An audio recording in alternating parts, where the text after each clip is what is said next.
Welcome to this walkthrough of the mobile app financial model from efinancialmodels.com. We have been using this model for many years and learned a lot about mobile app development companies. Today, I would like to show you a revised model with many learnings incorporated. So let's jump right into it and let me show you how this model works. The purpose of this model is to give you a tool for your fundraising exercises and also a tool to basically project and understand in detail your financial projections over the next years. The way this model is structured is that you have here an executive summary sheets with with a financial summary, sensitivity analysis, and basically all the key assumptions included. These assumptions steer the monthly build-up of app downloads, installed apps, and then the monetization of this, and also basically the monthly will lead also into the monthly expenses, so that you actually can calculate each month how much profit you're going to make. And what's then happening in this model is that this monthly forecast is aggregated into a yearly forecast. This also goes now up to 10 years, and will give you all the financial statements and all the details you need to know about your mobile app for the next 10 years. This model has, the way this model works is that you it includes four sources of monetization for your mobile app. One source to make money from your app is that you offer a premium version, which is a one-time fee which is charged to a certain percentage of users which get the paid version of your app. The second source of revenue are in-app advertisement revenues, which is a function of the time spent times basically the cost or the price per click you can obtain.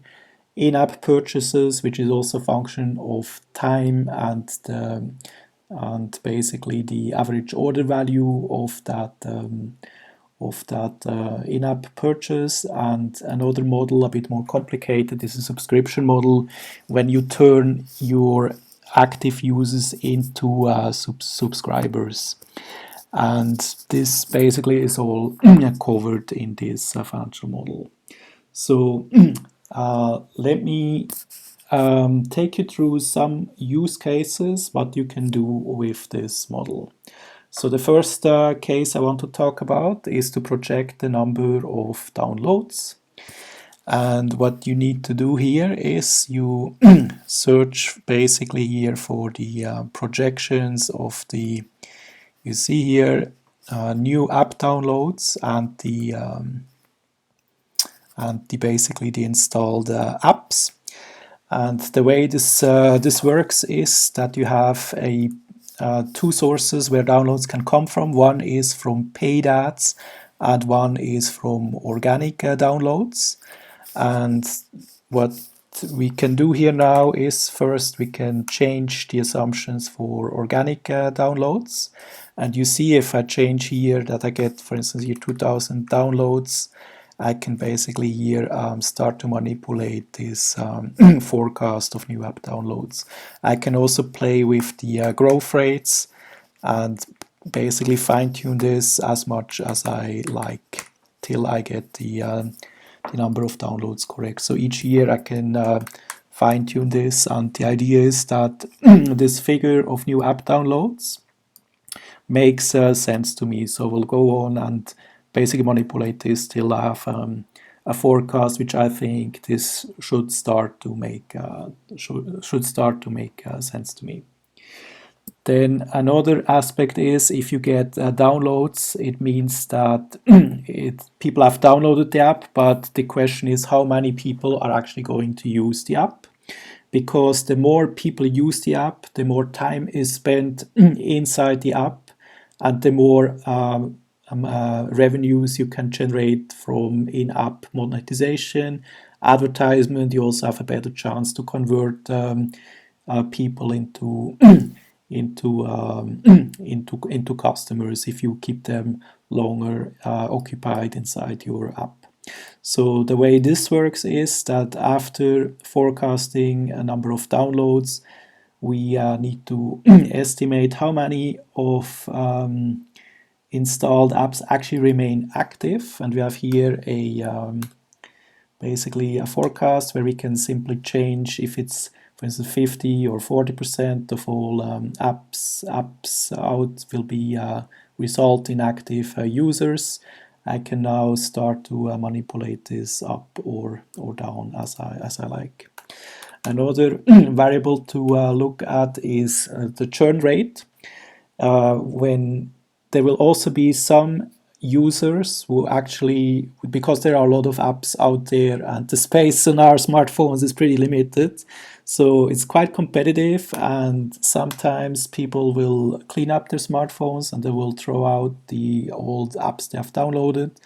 And what you now need to figure out is what you think what will be the churn rate. And here this is modeled as the previous month's app installs, how many of the previous months will deinstall. This is now 10%. That might be quite high, but it's more to show you how this influences. So if I have here 1.7, and what I now go through is I can now here change this churn rate, and you see now I bring this down. So the idea is that with the on one side with the new app downloads and the churn rate, you can basically manipulate here the installed apps and the active users. One area which I didn't cover before was the paid ads. Here the driver of downloads is basically your marketing budget, how much marketing budget you have. You basically forecast your marketing budget, the cost per clicks you need to get to your website, for instance, and then how many of these visitors actually convert into a download, and this gives you a customer acquisition cost, which is forecasted here, and will result into paid downloads, which are in this case actually lower than organics. But if you have a lot of marketing budget, you can actually now simulate what happens if you push paid downloads, how many users this will result into this.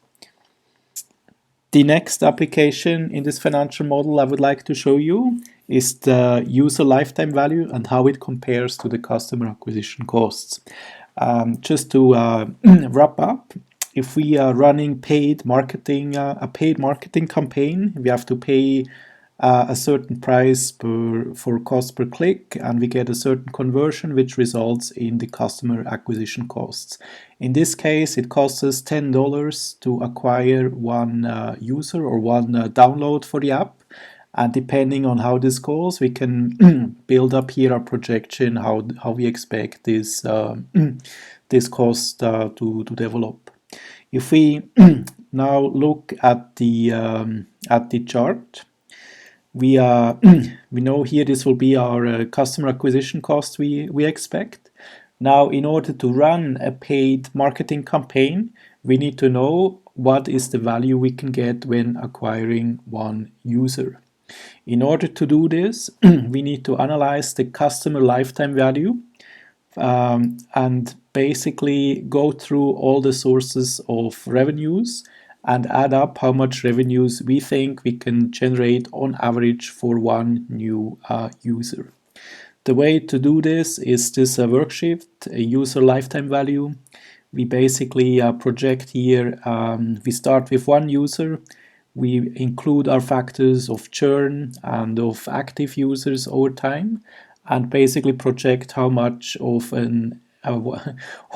this user remains over time. We call it here active user equivalent or user equivalent, because on average users are basically leaving the app. This will get smaller and smaller, and we do here all the projection till it's nearly disappears, but we go here basically all the next 10 years, which should cover every and single value we can get from this user. So now the first monetization method is the paid app download. This one is an easy one. If we basically get one user, 20% of them will go for the paid version. They will pay $2 per download, so we have a customer lifetime value of 0.4. For advertisement, we need to go over time. We need to look at how much time spent, how many hours per month per active user is spent. We multiply this by the active user equivalent. We apply a click rate, cost per click. We get a value we can get when this user is clicking on an ongoing basis on the advertisements in the app, and we sum this up, so we get the lifetime value of the advertisement. This is done very simply. It's not discounted to keep things simple. The lifetime value of in-app purchases goes a bit similar. Time spent per active users, how many hours are needed until he purchases something inside the app. Then basically here yes, we multiply by the average purchase value and we basically sum up all the future expected in-app purchases. Lifetime value of subscriptions, it goes a bit similar. How many of active users are converted into subscribers? We get a subscriber equivalent because this is basically as per app user acquired. We also include here the churn factor, as the users will disappear or the subscribers will disappear over time. We look at the average revenue per user we can get per month. We get the subscription revenues, lifetime value of the subscriptions. So now we add this all up and we can basically compare how the total user lifetime value compares to our customer acquisition costs. In this case, these graphs tell us that it's worth to do this, to run this paid ad campaign as long as the customer acquisition, or basically as long as this as the customer acquisition cost is less than the user lifetime value. In this case, we should stay much lower than the customer lifetime value, because we also have some direct costs, which in this case is about, depending how it goes, we have here a 60% margin, so we are probably more like, in terms of value, in terms of the profit we can get from one user, 60% margin, then we are more between $6, $7, $8 per user. So it's not a good idea to spend too much money in advertising in this case, as we spend too much and we don't get that much in return. So we need to work on the effectiveness on our marketing campaign. The next topic I would like to talk about is the forecasting costs. And basically, once what we have now done is we have built up the revenue projection. And once you know how much revenues you plan to do, you need to think about what costs you can afford and what costs do you need to spend in order to get to these revenues. And we have the way to do that is basically go through here this cost structure. So we have different types of costs. We have, if we go here to the yearly profit and loss statements, what you should do is to go through this line by line in detail and see if that makes sense to you. And I would just like to give you 2 or 3 comments with that. One is, given this is a mobile app, most likely you will sell this through one of the app stores, like Apple's App Store or the Google Play Store. And in that case, it also means that you will have to pay commissions. And these commissions are quite significant. The only good thing is you only pay if you really have received a sale and received the money. And in this model, the commissions, they do apply to all the apps which are sold, in-app purchases and also subscriptions. And what you now can do is to basically estimate how much of your sales are going through the app stores and how much of your sales are not going through the app stores, meaning, for instance, through your website. And if it goes through app stores, this should be 30% commissions you have to pay there. If it goes through your website, there's no commission to be paid. So you can basically here allocate the sales and make sure that the commissions will be correctly accounted.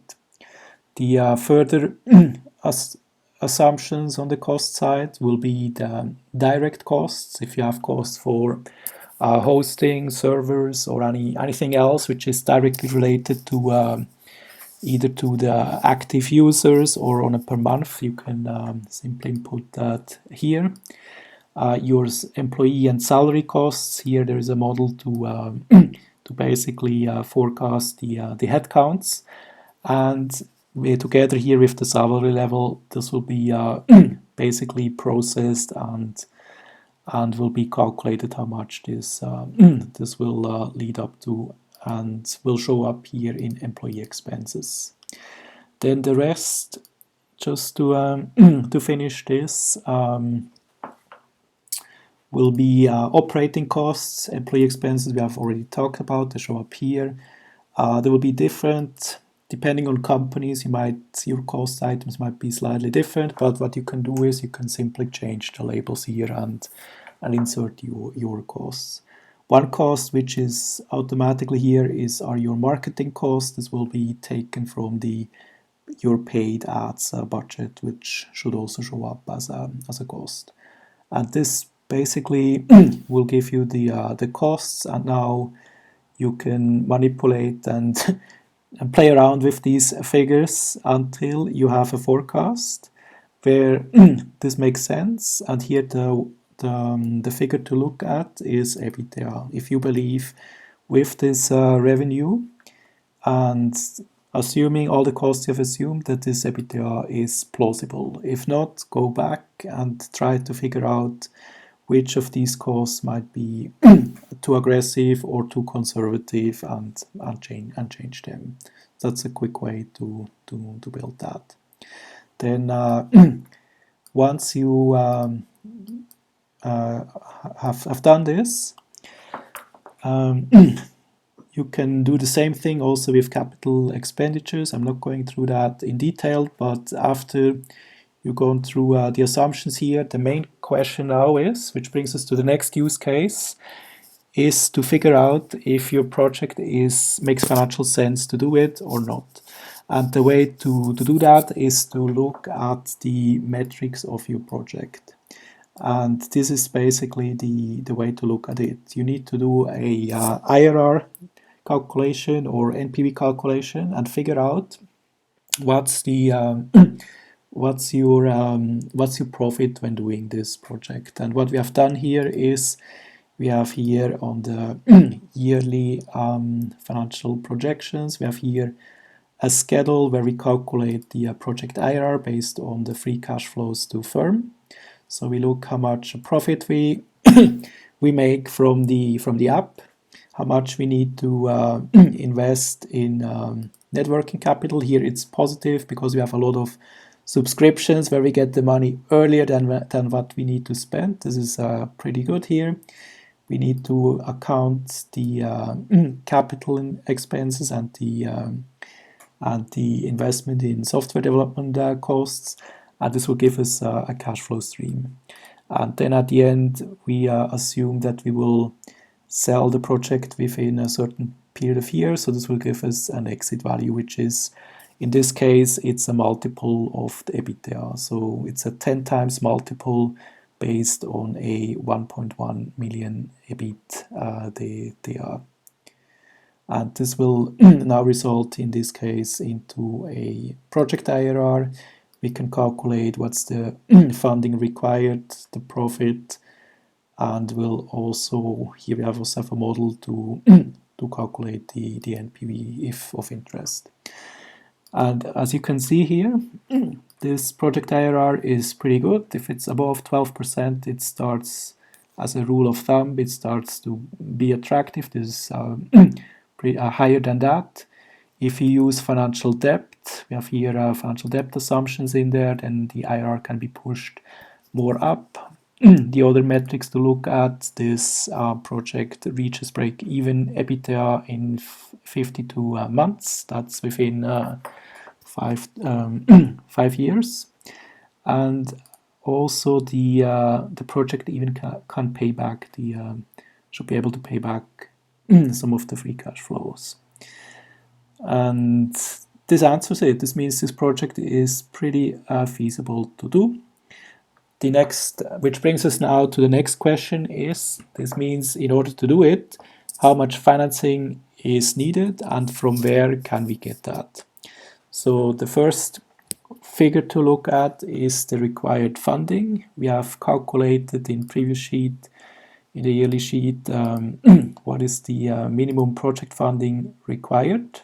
We have figured out the required funding. After deducting the debt, we know the resulting equity amount. Now, this model here, this gives us all the funding required until the app becomes self-sustaining. In this case, this is in year 5. And this also means that the uses of funds are basically aggregated until year 5. And as we have some profits coming in already before, this is showing up in the operating cash flow, and it will basically cover the gap. Once we know how much equity financing is needed, the next question is from where should the money come from and how should our equity financing structure look like? And for this, we need to basically start to look at it how this this project looks from an investor point of view. So, and the way to do that is that we start with a hypothesis. For instance, we want to say we are ready to give investors a stake of 30%. We will not want to put any money in ourselves. So this means the $2.5 million in this case will have to come from new investors. If we do that, we can see what this means in terms of their cash flows. They get basically 30% of the project, and in this case, it will lead to a 9%, 9.7% or IRR basically to them. And it also means that we will have to sell them the project at a post-money valuation of $8.4 million. So this is a bit, in this case, might be a bit biased towards our interest, since 10% is not really that an attractive return. And in case something goes south, you also have investors basically who could lose up to $2.5 million, which is quite a lot. So in order now to make this proposition a bit more attractive to investors, we have to play around with the variables at hand. For instance, we could offer 49% stake. This would lead to a 20% IRR to investors, but still they could lose $2.5 million.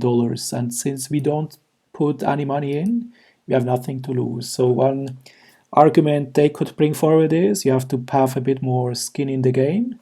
So they might require that we put in some money. So in this case, I assume we have to put in 100K. It now leads to a 22% IRR for investors.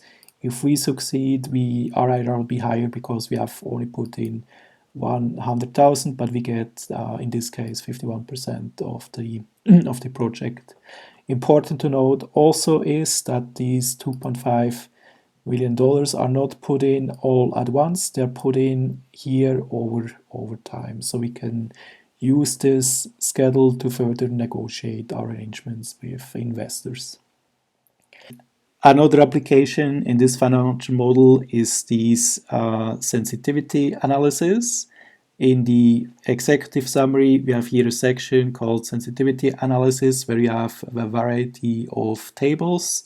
And basically what it's happening here is that we go through the key value drivers related to growth, cost, to the monetization, in our financial model which drive the value of the IRRs in our project. We also have a look at the investor relevant parameters. What happens if we increase them? What happens if we decrease them? So what I have here is a list of parameters. I can basically select any of them I liked. For instance, now I would like to select the project IRR.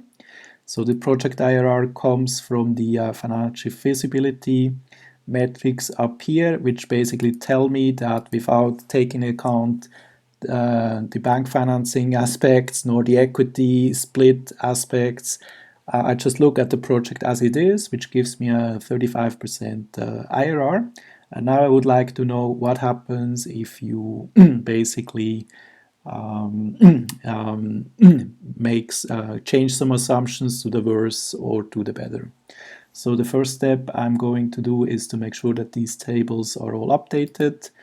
Before I've mentioned that we should, in order not to freeze the model, we should basically have the setting here, only update these tables when basically not to update these tables. Now what I would like to do is to update them automatically. So if I change here any of the of the output, it will basically go through and recalculate the tables. For instance, now I can check the investor IRR. This would be a 22%.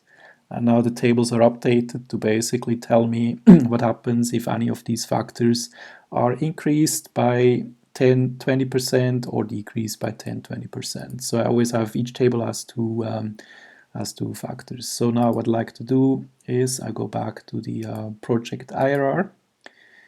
Voila, this is a 35.2%, and I would like to figure out which of these drivers are the most relevant ones. So what I do is I have a look at this tornado diagram, and here, for instance, I can see that any change in organic growth gives me the biggest variation. So I go here now to the to this analysis. I go here to organic growth, and you see here this in in a base case is basically 50%. Where does this comes from? I basically we go and track it. We see this is coming from here.